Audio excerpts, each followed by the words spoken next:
you have 4-month-old twins and you feel like sleep has gotten harder instead of easier, you're not imagining it. 4 months is one of the most disorienting stages of twin parenthood because everything that used to work suddenly stops working. You were contact napping them, maybe like me, like carrying them around in a little carrier all day while you went about your chores. Maybe you were feeding them to sleep and following their sleep cues all day, and things were going pretty well. But all of a sudden, they hit 4 months, and now all those things that used to work just stopped working, and they aren't sleeping well for naps. They're waking up more at night. They're waking up early. Most parents assume that something is wrong with their babies or that their babies are just like specifically difficult. But what I want you to know is probably nothing is wrong with them. They just have outgrown the newborn phase. So the thing is, what worked at 6 weeks just doesn't work anymore by 4 months, including how to know if your twins are ready for 3 naps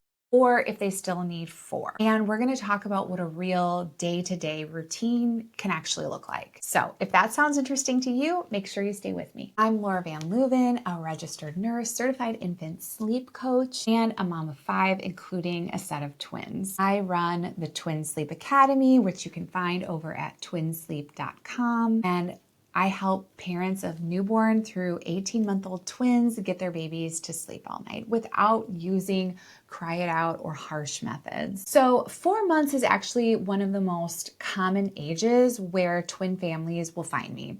And I can completely understand why. You have just survived a twin pregnancy, maybe a NICU stay, and now you've gone through the newborn stage, which is really, really hard. And you thought that once they hit 4 months, things were going to get easier because you heard they can start to consolidate sleep, they start to regulate their naps, and they can start to stretch longer at night without a feeding. But instead, you get here and you feel like you just hit a wall and things are actually backtracking. So let's talk about what's actually happening and what you can do about it. Before we dive in, make sure you click the link below and grab my free guide, The Top 5 Twin Sleep Mistakes That You Don't Even Know You're Making and How to Fix Them. It pairs with everything that we're going to be talking about today, so grab it and follow along. Also, be sure to like, subscribe, leave a comment, and of course, share this with another twin mom who is struggling with sleep. Okay, first, let's talk about why 4 months feels so disorienting with any baby, but especially when you have multiples. Because I want you to understand that what you're experiencing is not random. There's actually a reason for it. So around 3 to 4 months, babies' sleep cycles are starting to mature. They are becoming more aware of the world around them. You probably notice they're a little more alert. Maybe they're actually starting to notice their twin. They can become a little more stimulated by their environment, and that means that the strategies that worked before when they were tiny, sleepy little newborns, like I said, the swings, the contact naps, the feed to sleep approach, it's all starting to work against you now instead of for you. And hear me on this. If you did all that during the first 2 weeks, I don't want you to feel like you did something wrong or that you ruined sleep for your baby or you've created some awful habits now that can never be changed. That is not true. So please give yourself some grace. You were surviving, you were keeping everyone alive, and you were getting what little sleep you could. You can absolutely change some of those habits now, especially now that your twins are a little bit older. And here's another thing that no one warned me about with my first baby, and especially not with my twins. You've probably been in the go anywhere, do anything mode.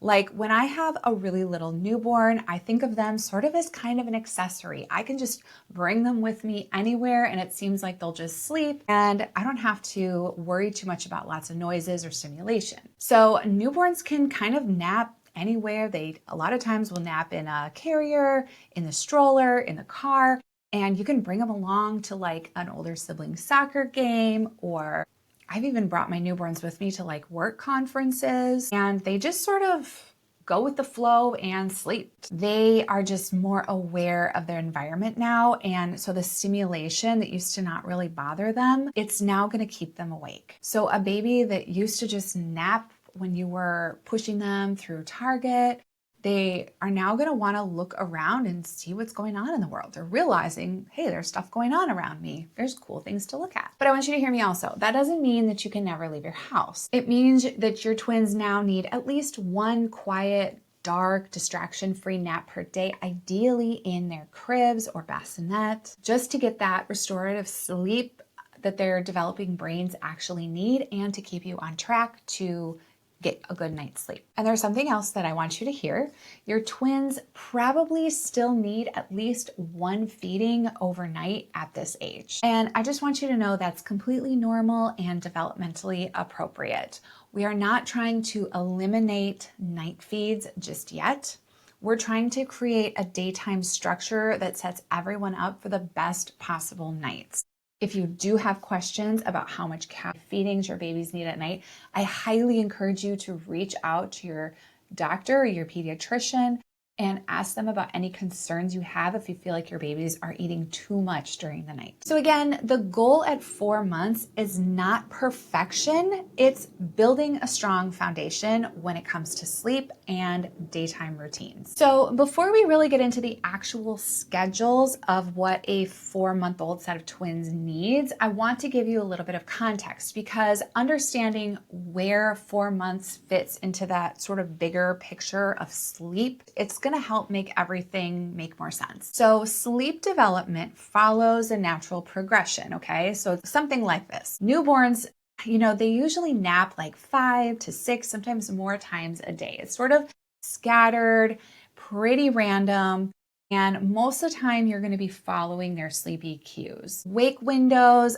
can be a little tricky with newborns. They're very short. Sometimes they can really only handle being awake for 30 to 45 minutes, sometimes an hour or a little bit more. Bedtime is usually later. They like to go to bed at like 9, sometimes even 10. So for newborns, you're not really following a clock. You really are having to follow your babies. Now, as babies approach 4 months, something starts to change. Wake windows start to stretch a little more, and that means that they're just able to handle staying awake for a little bit longer. Naps can start to consolidate, so you'll start to see a little bit longer stretches during the day more consistently. And babies are actually now capable of tolerating an actual clocked schedule. So this is the point where you can transition from being like a reactive parent where you're just like, they are sleepy, to now being like more of an intentional leader type of parent where you're saying, okay, this is the time now for napping. And you go ahead and you put them in their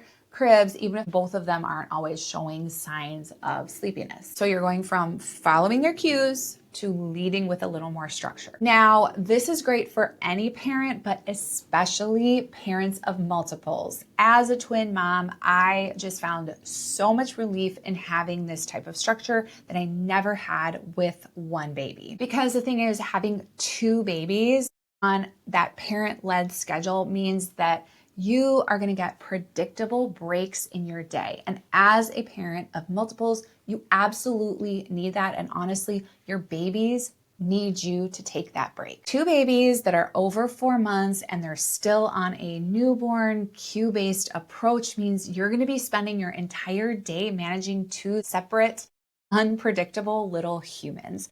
And again, that's fine for a few weeks or for the first couple of months. But beyond that, it's really going to start to wear on you. You're probably feeling that right now. Okay, so what does structure actually look like for 4-month-old twins? All right, so the question that I get asked a lot by parents of 4-month-old twins is, how do I know what their days should look like?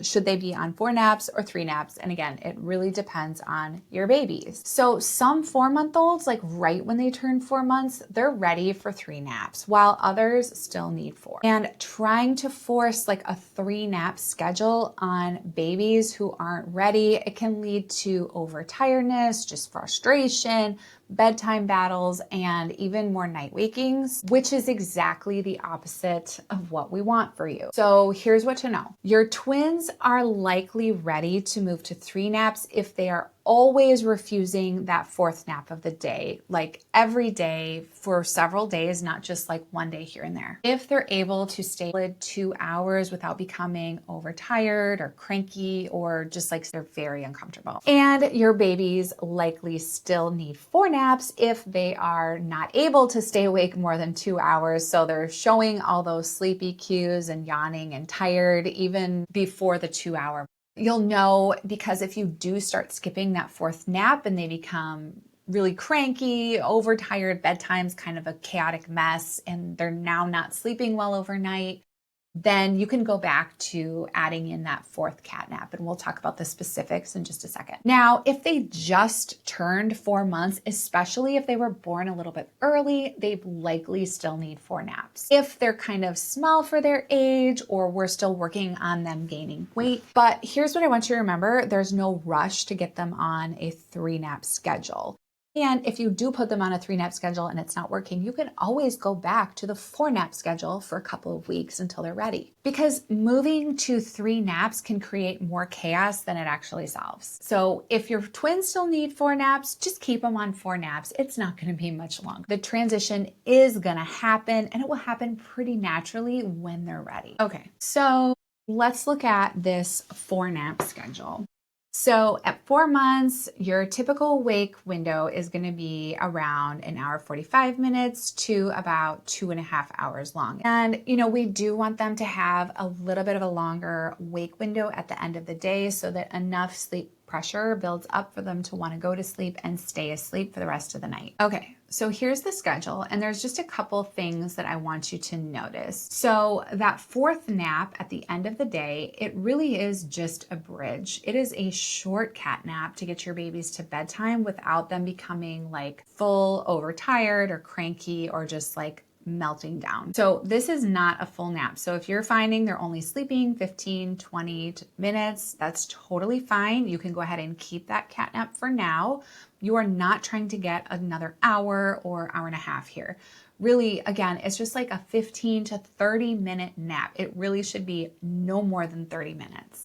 And bedtime, it might even be a little earlier than what you're expecting because maybe when they were newborns, they were going to bed closer to 9 or 10 p.m. So I know somewhere between 7:30 and 8 o'clock is probably the sweet spot here, depending on the schedule that they're on. Again, this is like a sample, but yeah, bedtime before 8 o'clock is definitely going to be your friend. Okay, so now let's look at the 3-nap schedule. So if your twins are showing that they are ready to be on 3 naps, like we just talked about, here it is. So if your twins are showing signs that they're ready to be on 3 naps, like the signs that we just talked about earlier in this video, this might be a routine that feels a little more natural to you. So I want to be honest though, even when babies are ready or showing signs of readiness, this might not go exactly according to plan every day, especially in the beginning. But I would say just give it a day or two, see if they can nap for the full 90 minutes to 2 hours. And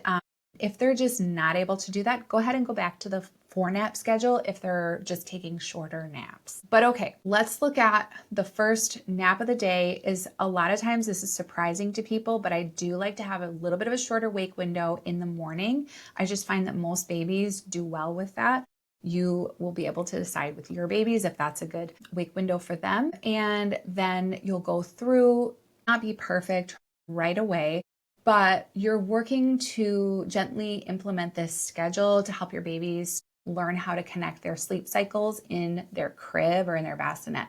So when they come up between those cycles, instead of fully waking up, wondering how to fall back asleep, they can go back to sleep on their own without you needing to come in and resettle them or feed them or whatever you've been doing to keep them asleep. So this is a skill that turns, those 30-minute naps, 45-minute naps into 90 minute to 2 hour naps. And again, this doesn't happen overnight, but with practice, it will happen. Okay, and one other thing, even if your twins are on 3 naps or if they're on 4 naps, the same rule is going to apply that we talked about in the last series, the 5 twin sleep mistakes. Try to keep your babies on the same nap schedule for every nap and every bedtime. waking them up in the morning at the same time. Again, if you haven't watched that series, there's a tab in my playlist, and go ahead and you can watch all those videos. It's going to walk you through more how to implement this schedule and routine. And also be sure to get the guide if you want more detail on that. Now, I know it can be tempting to let the sleepier twins stay down longer.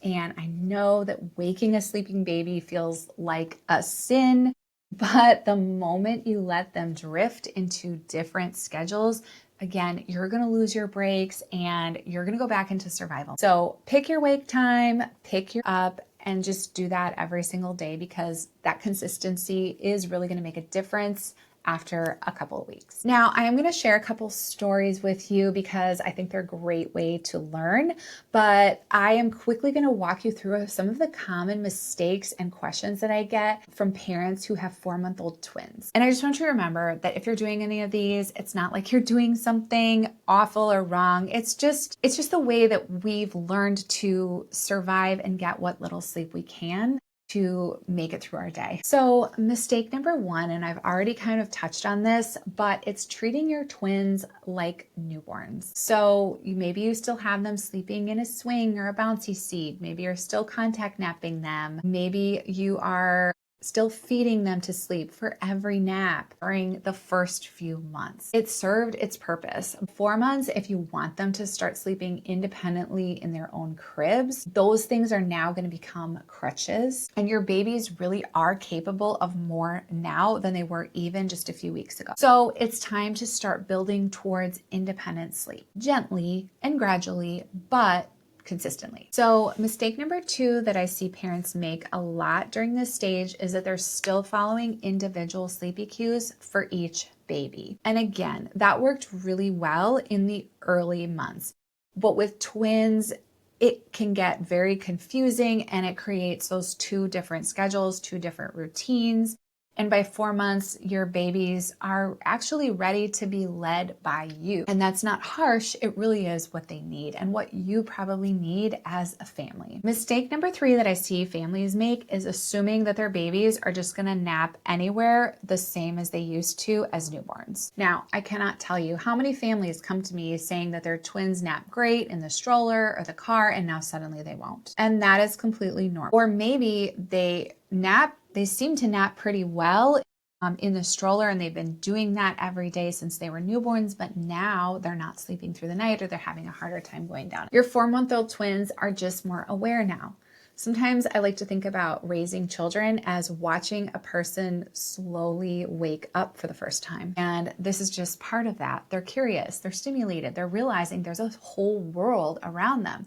And so now for them to relax, they really do need a calm, dark, quiet, cool environment for at least one nap a day. So start protecting the nap environment now, and you probably will see a difference in a few days. Whenever I have a newborn, again, I have 5 children, 2 of them are twins. I always like to set up like a pack and play or a bassinet in the living room for the first few weeks. But I do start to notice that after a couple weeks, it's time to move them upstairs to a cool, dark, quiet bedroom where they can actually take one solid nap a day. Now, mistake number 4 is maybe going to be a hard pill to swallow for a lot of you, but it's true. Now, a lot of families come to me thinking they shouldn't be needing to feed their babies at night anymore, but most babies do still need at least one feeding until they're around 6 months old. So if you are trying to get through your nights expecting that you shouldn't have to feed your babies at all, I just want you to know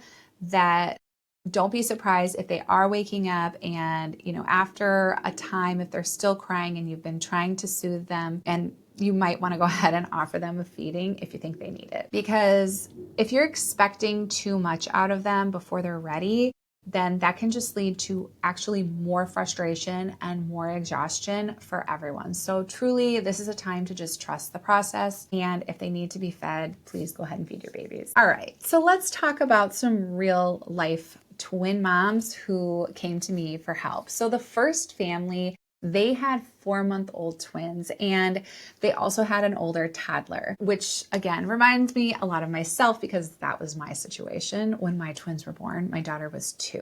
So the husband was a first responder, so he absolutely needed to get a full night's sleep because like lives literally depended on him being clear-minded and rested for the day. So here was mom. She was handling the nights all by herself, every single wake, every single time that they needed to be fed or every single time they woke up, it was her.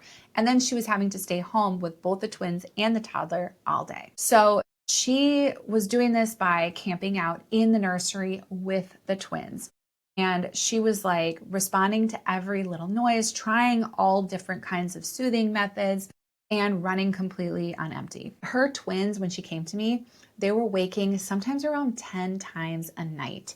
And by the end of our consultation, she went through the Twin Sleep Academy. She got the add-on where we had a call plus a few days. I think it was 5 to 7 days of texting. And by the end of that consultation, 5 out of 7 nights a week, they were sleeping through the night. And when they did wake up, they were back to sleep within just a couple of minutes.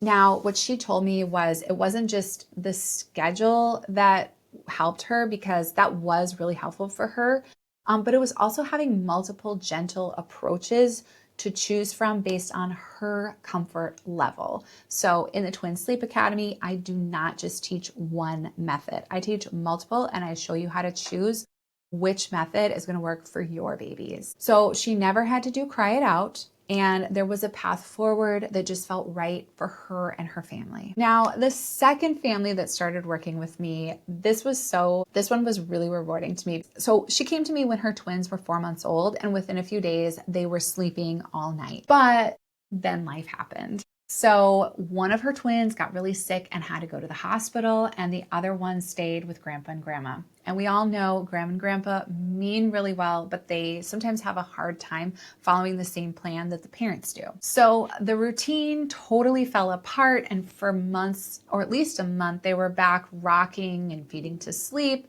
and they were barely sleeping themselves. The one baby who had been in the hospital, he was completely thrown off, and parents were really reluctant to let him cry even a little bit, which is totally understandable and what the doctors were telling them.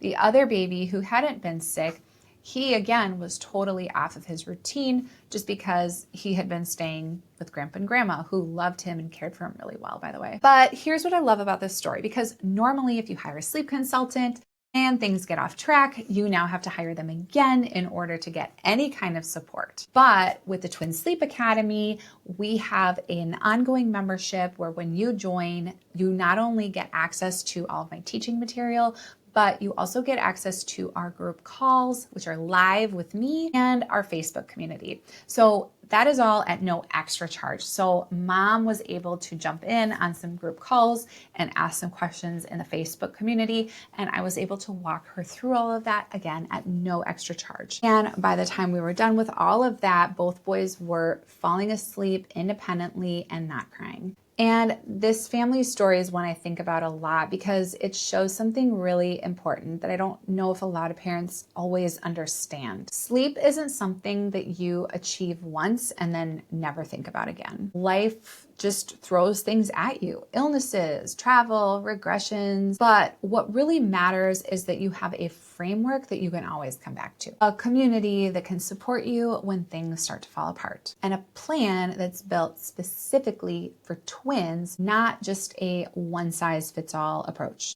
And that is what I built the Twin Sleep Academy to do. It is the sleep program that I needed when my twins were little. So now you know what a 4-month-old twin sleep schedule actually looks like. You know whether your twins might be ready for 3 naps or still needing 4 naps. You know the biggest mistakes to avoid, and you know that the challenging season you're in has a way through. So here's what I want to leave you with. 4 months with twins is hard, but one of the most powerful things to start building healthy sleep habits for your twins is to lay a foundation right now that's going to impact sleep for the next several months and even years. You do not have to figure this out alone. If you are ready to stop guessing and actually start putting this into action, The Twin Sleep Academy gives you age-specific schedules that were built for twins, gentle methods that don't involve crying it out, and real support, including group calls and a private community for as long as your twins are under 18 months. The link is in the description, and if you don't know if you're quite ready for it yet, go ahead and grab my free guide, The Top 5 Twin Sleep Mistakes You Don't Even Know You're Making. So if this video helped you, please subscribe, leave a comment below, and make sure to share it with another twin parent